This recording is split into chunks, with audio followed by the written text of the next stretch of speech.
this was going to happen to where you were going to have an inflationary period. There's just no way you can do that. There's no free lunch. I mean, if we could just print money to solve all the world's problems, why would we even show up? I mean, let's just let them print. We'll just sit at home, hang out all day. It just doesn't work. And so there's going to have to be a reckoning. And the question is, should that reckoning be imposed on average people, where the banks are held, where they get special benefits and special bailouts, or should some of these banks who've made bad decisions be the ones? And I just think that when you're having an economy, ultimately to do a bailout like that, it's going to cause more problems in the long term than it's solving, no matter how this stuff shakes out. So I do think that you're seeing this across regional banks. Florida wasn't necessarily a focal point, but I mean, there's obviously banks here. The whole sector has gone down.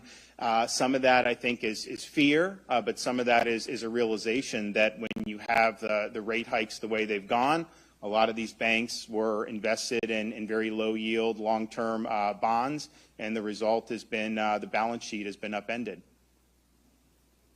Yes? On the central bank digital currency, has the Biden administration made any recent move towards moving towards that? So they did an executive order to do like a study of it, and the idea was that I think most people assume that there was going to be some study that is returned that advocates for it, and then the issue would be, is that something that Congress would ever adopt? Or could they just try to do it through the Fed without Congress being involved? We've evolved into a constitutional system where you have the federal government kind of just does things that it wants to do, regardless of whether Congress actually appropriates that. That is not the way our system was designed. That's not the way you have a government that's accountable to the public. But we have vast swaths of power that are being exercised over our society from the Fed, Treasury, FDIC, the administrative state, that none of these people are elected.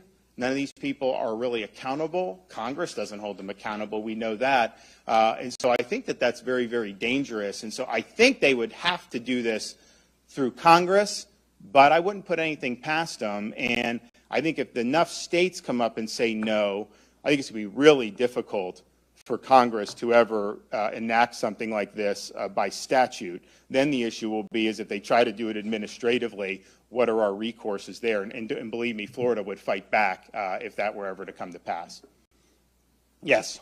How else are you planning to protect Floridians' pockets, especially in the face of FPL rate hikes and stuff like that? Because this whole digital dollar is all talking about protecting Floridians' pockets. What other plans? So yeah, no.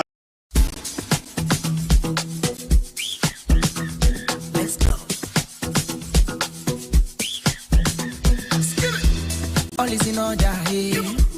I want to pop champagne, but they want to block my way. Hey, back to sender, yeah, yo. I want to sorrow, be professor. One very kilo vessel. In a this anger, they feel my song.